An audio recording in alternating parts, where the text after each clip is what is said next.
Hey guys, Matt Cerino from Team Stomping Grounds here, and today I'm going to be playing one of our friends from the store, Caywood. So, I'm going to be trying out my Chaos Space Marine spawn list. I've been messing around with a lot. I really want to see if Chaos Space Marine can play with the spawn meta. So we're doing Independent Mission Catalog Mission 2, so it's Relic and then 4 objectives. I'm probably going to go with the Relic. I think I can jump my spawn up, grab the Relic, and just kind of protect it. He's playing Necrons, so my fear is just being shot at. I'm going to be rolling on Telepathy for hoping for Shroud and Viz, stuff like that. My goal is going to try to be to just protect my spawn and just assault him. Get into his backfield, wreak havoc. My cultists are going to be kind of fragile and frail. The nice thing is I don't really care about them because I'm not playing the objective game. I'm only playing the Relic. They're going to stay out as long as possible. We're going to hope the Blitz can come in and do something. Primarily at Caywoods, I'm afraid, obviously, like Annihilation Bar, just mass shooting. That's what my goal is going to be, to stay away from, or just be able to get up close enough and get my assault off. I'll have a lot of movement. It's Nova terrain, so it's going to be nice and bulky. I'd probably prefer Dawn of War, so I have some easier steps in the charge for the 2 different deployments, and we're going to see where it goes. For him, if he takes Relic, I think he's going to have a hard time. I'm going to get to the Relic and just kind of bubble it out and protect it. So I really like top of turn, so I can go first, get there closer. I don't really care about bottom of turn in this. So we'll see how it goes. Check out the Gamecast for the battle report. Hey everybody, how you doing? My name's Caywood. I'm one of the local guys here at Stomping Grounds. I'm going to be playing Matt Cerino today. I'm going to be playing Necrons. I'm going to be doing the 2 objective primary mission. I don't think I can really hold the Relic because I don't have really strong troops to absorb a lot of the impact that I'm going to get. So my goal is basically to shoot and hopefully kill as many of the spawns as I possibly can and just survive out the turns and build up as many points as possible. Hey guys, it's Chance here. And Jesse. We're bringing you guys another battle report here. We got Caywood versus Matt Cerino. This is an interesting one. They're playing Mission 2 out of the Nova packet. We'll give you a quick rundown. So Mission 2 is Hearts and Homes. It has Relic or objectives. And you take turn-by-turn objectives on. Yeah, and you score a point each turn by holding an objective and clocks up. Matt actually went ahead and took the Relic, which is a really good move for him. He's currently testing out just various lists against people that are looking to go to Nova and everything. Yeah, definitely. And he's playing his spawn list.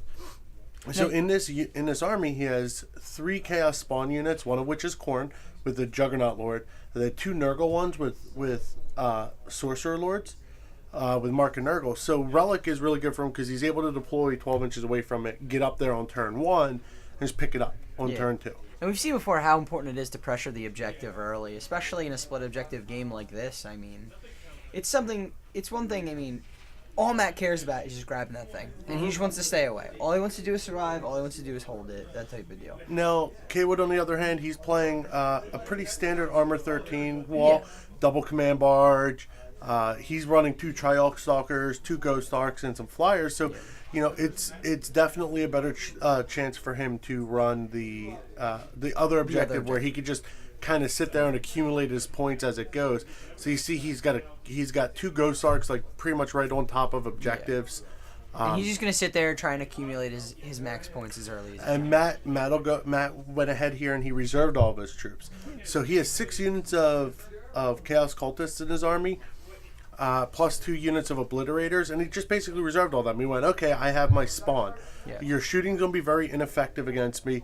He has double Shroud from his Sorcerers. He has an invisibility for when he needs to toss it on there. And then he also has move through cover stealth throw. And so which is huge. I mean, we've talked about before how getting that perk, the Conqueror of Cities perk, is absolutely huge, especially in the Nova format with terrain. I mean, you're looking at Ruins as something that you're going to see every single game because you don't have variant terrain, that sort of deal. We can even see Matt's moving. He's right on top of that thing already. Yeah, and the whole point with this game plan is he's getting cover from those Ruins. Yeah. And now with Shroud, they have a 2+ cover. So big. all that strength 7 shooting is going to be wounding on 3s because of Nurgle, so it's not as effective. And you see he's completely hiding his regular spawn, which are the more vulnerable ones because at least they get wounded on 2s. Yeah. So it's not as effective shooting Tesla into them as it is, shooting at Marines or anything like that because you're not wounding on 2s. And then they have a 2-up save. So really it comes down to the shooting aspect from the from the Necron army, Matt- really ineffective. Matt essentially is mitigating a lot of opportunities for Caywood to blow things off the table by keeping things in reserves. Now, we always talk about when you reserve, tactically reserving things. And Caywood actually, on his side, he got Strategic Genius, which is pretty decent when it comes to reserves. He gets to reroll and everything like that. But Matt's just sitting here and going, well, I have the relic. I'm just sitting on it. I don't have to play your game. I don't have to come fight you on the other objectives. He's going to sit there with his little froggy dudes. He absolutely loves those models, by the way. Yeah. He loves those models. Well, he does have to move out because he also has to try to stop Caywood from clocking points as well. Sure. The big thing is he's going to be able to secure that relic. You already see Caywood in his movements here. He moves one Catacomb Command Barge up to be just above to get sweep attacks on spawn. Yeah. That's actually his Warlord. His whole game plan is, well, I don't want to give up Warlord by getting charged. So I'll hit and then I'll jump onto the other side of the mountain, the hill there, so that if he does want to come get Warlord, he has to break off from coming after my army. And then he leaves the other command barge kind of in the back to help protect. What we've seen from the armor Necron list is it's surprisingly mobile. It is. It's very mobile. You can move, if you're taking annihilation barges, you can move them 12 inches and still snap fire because you're still highly effective at snap firing. Mm-hmm. The Catacomb command barges, they're fast. That is a huge benefit to them. Yeah. So you're able to move 12, turbo boost 18. The rest of your army can easily move, 12 inches a turn. Still put out some damage output, unlike other armies. Yeah. So yeah, it does have it definitely has a big mobility check for it. And Caywood's kind of just backing up while clocking his points here. He jumps out because he's clocking points every turn. He's able to jump out to a quick head start. So it really kind of makes Matt have to react because the way that the relic works is you will gain a bulk of your points if you end the game in control of the relic. You'll clock a point a turn, but I believe you get either 4 or 5 in the new Nova missions if you end the game with it. So frankly, he's kind of right now, he's basically has to play with the game plan of, I have the relic, he's not going to have the shooting to effectively get rid of me having the relic.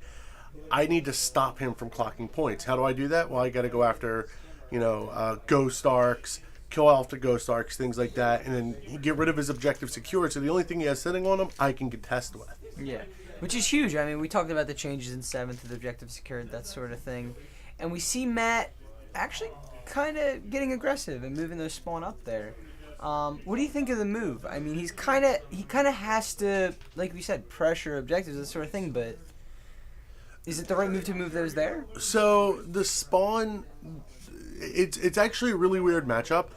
It's a really weird matchup where because Matt in this particular variation of the list did not take Melt-A-Bombs, it actually comes down to being a very wacky matchup. Yeah. I say this because Spawn, as we know, can't hurt Armor 13. Yeah. And it comes down to Catacomb Command Barges are a little on the safe side, but those 2 Triarch Stalkers are really safe. Yeah. So, Matt moves up. He's basically keeping protection with his Overlord or his Obliterators, using the Obliterators to pop the Ghost Arcs, and charging with the Spawn. So, I mean, the Chaos Cornlord on Juggernaut with its D6 demon weapon attacks at AP2 just murks the Lord after he passes the Mind Shackle test. And, I mean, he has to be aggressive like this. He has to keep him pinned and stop him from getting the points and he has to make the Necron army beat him with 5-man warrior squad. Well, it's one of those things to where if we sit and say Matt decides he's going to play passive, he's going to stay on his side of the table, that sort of thing. With Caywood's maneuverability, he can just literally strafe over the entire table and just take models off and whittle down and whittle down and whittle down over time. And since he's playing an army he's playing the type of mission with the objectives where he clocks turn by turn, he can sit stuff on that back edge and then kind of just build up points while running things over to the other side. And we saw Matt did a really good job. He's gonna get those spawn in front there and just try and kill what he can and tarp it down what he can.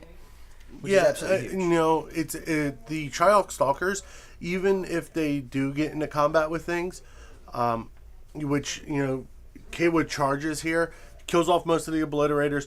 With the funny thing is he kills off the obliterators not with the strength 8 AP2 shooting, but just be like, Matt, take 2 armor saves from my Gauss. Oh, failed too. Yep. Because we all know Matt's bad at rolling 2+ saves. Yeah.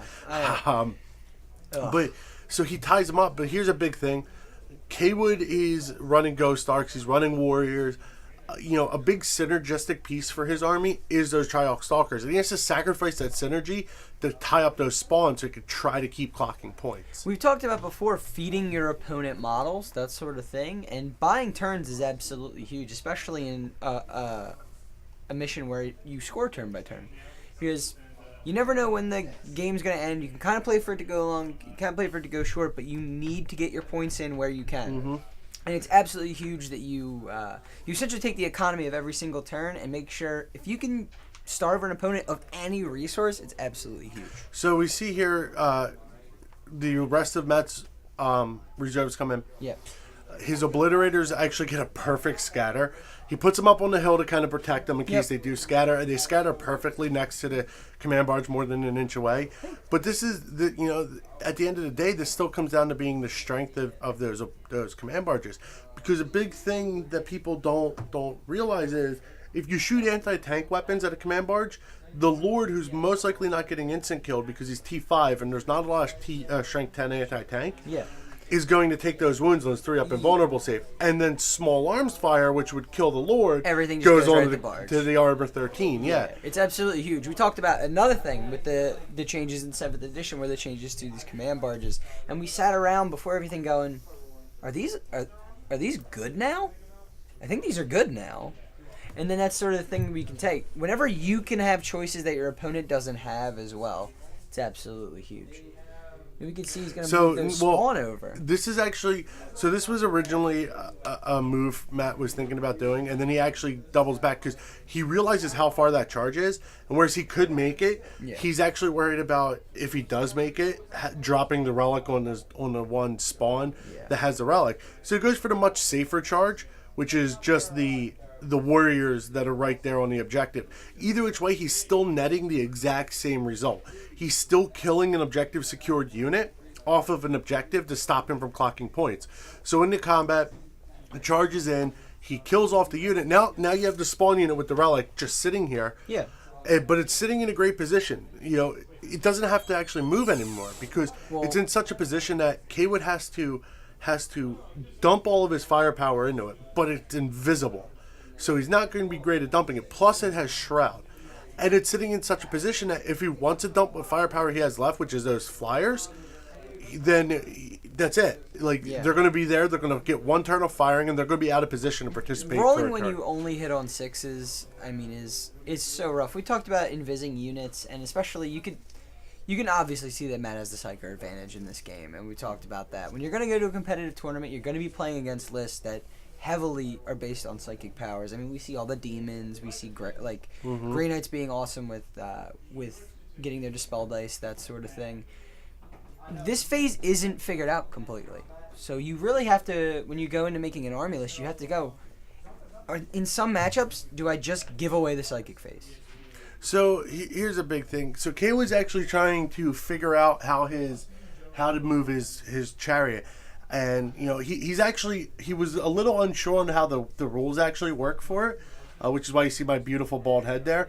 I'm explaining it, but basically what he's able to do is he's actually able to, with his 6-inch move, just go, okay, I'm going to move 6 inches and just go in a giant circle. Essentially, just move part of his hull over the guys and trigger sweep attacks. So he does that. He gets his sweeps off on the obliterators, and he kills the obliterator. He kills an obliterator in combat. He charges them up. Yeah. It's going to come down to what needs to happen for Caywood is he has to clear out some of these cultists. If he can clear out these cultists, he can start playing the objectives in the back and kind of go, okay, now your spawn are tied up. Yep. We've switched table halves. But you're running into the same problem that Matt's running into. It's just bogged down. It seems like one of those things where Caywood has to expend just so much when Matt gets aggressive on that bottom table edge there, and he just goes, Oh, by the way, I have a bunch of objective secure guys that are just gonna walk on from the back. Yeah, and I don't care if I lose them because kill points aren't a thing, and there's 60 of them. Yeah, who cares? They're cultists. This is still, you still see though the strength of the Flyers here because he's going to come in, he's able to just unload shots on these guys. Yep. You know, the Spawn aren't doing anything, but the Spawn don't need to do anything. They've already secured the game for Matt. They have the objective, and they've stopped. And the Caywood, effectiveness from Caywood's yeah, they've side. stopped Caywood from clocking anything but one objective point a turn. Yeah. So he started off on a 4-1 lead, and then he's much higher than that. And then he proceeds to shoot into these cultists, causes a bunch of leadership checks. Cultists just start breaking and running off the table, and all of a sudden it looks like it's a different game. Now Caywood has to go, okay, I need the game to continue. Matt just going, I'm max points. I have my secondaries of Moment of Bloodshed, which he already got, because he's killed, on turn 2, he killed 3 units. And he's got Linebreaker because he moved all the way across the table, whereas Caywood pretty much only has Linebreaker for his second. Yeah, because he has Heart of the Matter, which I don't know if I necessarily would have taken with the Catacomb Command Barge. Yeah. You have to be touching the center of the board with it. It's your Warlord. And if you're in that position, then you're in a position to get picked on by the Spawn. But it secures Matt a win with 13 points versus Caywood's 8.